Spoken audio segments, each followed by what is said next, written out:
চলমান যুদ্ধ পরিস্থিতি কিংবা কোনো সংকট কিংবা দুর্ভিক্ষ এটার ভয়ে আমাদের অনেক মানুষকে দেখা যায় যে আমরা নিত্য প্রয়োজনীয় খাদ্যদ্রব্য বিশেষ করে এবং অন্যান্য একান্ত প্রয়োজনীয় সামগ্রীগুলো আমরা অধিক পরিমাণে কিনে নিজের বাসাবাড়িতে রেখে দিই। কমার্শিয়াল উদ্দেশ্যে বা বাণিজ্যিক উদ্দেশ্যে যেরকম রাখার নজির আছে, আমাদের ব্যক্তিগত প্রয়োজনে আমরা অনেকেই এটি রেখে দিই। সংকটময় পরিস্থিতিতে খাদ্যদ্রব্য এবং অন্যান্য নিত্য প্রয়োজনীয় পণ্য সামগ্রী অধিক পরিমাণে কিনে রাখার শরীয়ী বিধান কি? খুবই গুরুত্বপূর্ণ একটি প্রশ্ন। প্রিয় দর্শক, এই প্রশ্ন উত্তরে বলতে চাই, খাদ্যদ্রব্য বা অন্যান্য পণ্য সামগ্রী কেউ যদি অধিক পরিমাণে কিনে রাখেন এবং পরবর্তীতে যখন এর দাম বেড়ে যাবে তখন বেশি প্রফিটে তিনি বিক্রি করেন, এটাকে বলা হয় ইহতেকার বা মজুতকরণ।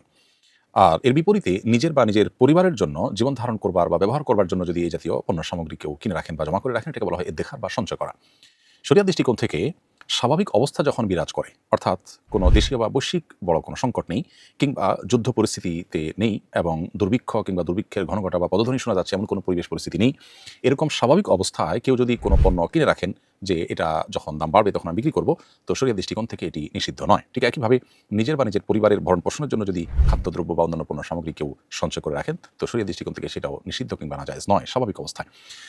আমাদের দেশে আলু, পেঁয়াজ, রসুন এ জাতীয় অনেক ফসল আছে যে ফসল সারা বছর জুড়ে হয় না, বরং নির্দিষ্ট সময় হয় এবং এত অধিক পরিমাণে হয় যে এটা ওই সময়ে সারা দেশে মানুষ খেয়ে শেষ করতে পারেন না।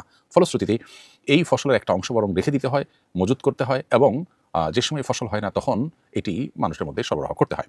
নবী করিম সাল্লাল্লাহু আলাইহি ওয়াসাল্লাম তার পরিবারের জন্য এক বছরের খাদ্যশস্য একসাথে দিয়ে দিতেন। অতএব এখান থেকে বোঝা গেল যে খাদ্যশস্য পরিবারের জন্য ব্যবহার্য যে সমস্ত নিত্য প্রয়োজনীয় পণ্য সামগ্রী এগুলো রেখে দেওয়া বা সঞ্চয় করাটাও নিষিদ্ধ নয়।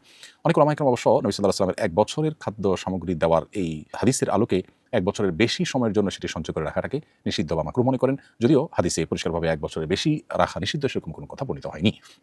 এবার আসা যাক, সংকটকালীন সময়ে আমরা যদি এমনটি করি, বিশেষ করে চলমান যুদ্ধ পরিস্থিতি কিংবা কোনো সংকট কিংবা দুর্ভিক্ষ এটার ভয়ে আমাদের অনেক মানুষকে দেখা যায় যে আমরা নিত্য প্রয়োজনীয় খাদ্যদ্রব্য বিশেষ করে এবং অন্যান্য একান্ত প্রয়োজনীয় সামগ্রীগুলো আমরা অধিক পরিমাণে কিনে নিজের বাসাবাড়িতে রেখে দিই।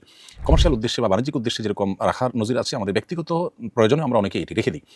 এই ব্যাপারে শরিয়ার দৃষ্টিকোণ হলো, এর ফলে যদি মানুষের ক্ষতির কোনো শঙ্কা থাকে বা মানুষের কষ্টের কোনো কারণ হয় তাহলে সেটি কিন্তু জায়েজ নয়। এমনকি স্বাভাবিক অবস্থাতেও যদি মানুষের ক্ষতি হতে পারে, এই পর্যায়ে যদি কেউ সঞ্চয় করেন কিংবা মজুতদারি করেন তাহলে সেটাকে শরিয়া অনুমোদন করে না।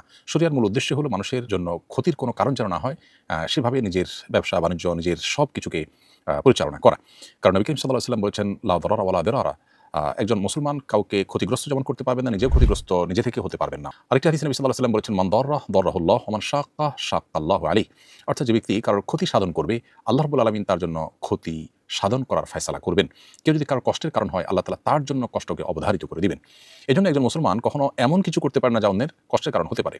এখন সংকটকালীন সময়ে যদি আপনি যে কোনো পণ্য, খাদ্য, দ্রব্য ইত্যাদি আপনি মজুত করে রাখেন, তাহলে আপনি জানেন যে কয়েকদিনের মধ্যে বা অল্প সময়ের মধ্যে বা কিছু সময় পর মানুষ যখন সংকটে পড়বে, জিনিস থাকবে না, বাজারে পাওয়া যাবে না, তখন আপনি এটার দাম বাড়িয়ে বিক্রি করবেন।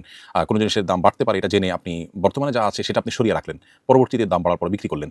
এই বিষয়গুলো শরিয়ার দৃষ্টিকোণ থেকে জায়েজ নয়। নবী সাল্লাল্লাহু আলাইহি ওয়াসাল্লাম বলেছেন, লা ইয়াহতাকিরু ইল্লা খাতি, এই জাতীয় মজুতদারি সেই করে যে অপরাধী, যে গুনাহগার, অর্থাৎ কোনো ভালো মানুষ এটি করতে পারে না। আর নিজের পরিবারের জন্য সঞ্চয়ের জন্য বা ব্যবহারের জন্য যে খাদ্যদ্রব্য ইত্যাদি কেনার ব্যাপার আছে, এক্ষেত্রে একই কথা প্রযোজ্য যে যদি এর ফলে ক্রাইসিস তৈরি হয় বাজারে বা অন্য মানুষের জন্য তাহলে সেটা জায়েজ নেই। যেমন আমরা কোভিড-19 সময় লক্ষ্য করেছি যে অনেকে চাল, ডাল, তেল, লবণ, নিত্য প্রয়োজনীয় জিনিসপত্র তার আশপাশের দোকান থেকে তার টাকা আছে বলে তিনি অনেক পরিমাণে কিনে তার বাসায় সঞ্চয় করেছেন এবং এভাবে কয়েকজন নিয়ে পুরো দোকানে জিনিস শেষ করে ফেলেছেন। বাকি অন্য মানুষের কিনতে গিয়ে দেখা গেছে যে সংকট এবং অভাব দেখা দিয়েছে। তো এই ধরনের পরিস্থিতিতে যেহেতু অন্য মানুষের কষ্ট হয়, বিধায় এই পরিমাণে কেনা যে যার ফলে অন্যের কষ্ট হতে পারে বা আমি এরকম আমার মতো আর অনেকে কিনলে সংকট তৈরি হতে পারে, এরকম যদি হয় তাহলে সেক্ষেত্রে একজন ইমানদার এ ধরনের সঞ্চয় করা থেকে বিরত থাকবেন। বরং কঠিন এবং সংকটময় পরিস্থিতিতে ইমানদার আল্লাহর উপর তাওয়াক্কুল করবেন, ভরসা করবেন। তিনি তার জায়গা থেকে চেষ্টা করবেন এবং তার বিশ্বাস থাকতে হবে আমি যতই সঞ্চয় করি না কেন, আল্লাহ যদি আমার জন্য ভোগান্তি এবং কষ্ট লিখে রাখেন সেটা আমাকে পোহাতেই হবে। আর আমি শুধুমাত্র আমার এবং আমার পরিবারের চিন্তা না করি, বরং আমি আমার পরিবার এবং আমার আশপাশের মানুষের চিন্তা আমাকে করতে হবে। এটাই হলো দ্বীনের শিক্ষা, এটাই হলো ইসলামী মূল্যবোধ এবং এটাই হলো আল্লাহ রাব্বুল আলামিন আমাদেরকে যে দিন দিয়েছেন সেই দিনের সৌন্দর্য। বিধায় সেই জিনিসটি আমাদের চর্চা করতে হবে এবং অধিক মুনাফার উদ্দেশ্যে মজুতদারি করা, সংকট তৈরি করা এবং অধিক মুনাফার জন্য অবৈধভাবে মজুতদারি করা, এটা যেমন একজন মুসলমানের জন্য সাজে না, ঠিক তেমনিভাবে নিজের এবং নিজের পরিবারকে বাঁচাবার জন্য অধিক পরিমাণে সঞ্চয় করে বাজারে সংকট তৈরি করা বা অনেক মানুষ সঞ্চয় করলে সংকট তৈরি হতে পারে সেরকম পরিস্থিতির সৃষ্টি করা, এটা কোনো ইমানদারের জন্য জায়েজ নয়। বিধায় স্বাভাবিক অবস্থায় ইহতেকার বা মজুতকরণ কিংবা দেখার বা সঞ্চয় করা এগুলো জায়েজ হলেও সেটার জন্য শর্ত হলো তাতে যেন কোনো মানুষের বা অন্য সাধারণের সর্বস্তরের মানুষের ক্ষতির কারণ না হয়, বাজারে সংকট তৈরি না হয়। কৃত্রিম সংকট তৈরি করার উদ্দেশ্যে যদি করা হয় সেটা সর্বাবস্থায় নাজায়েজ হয়।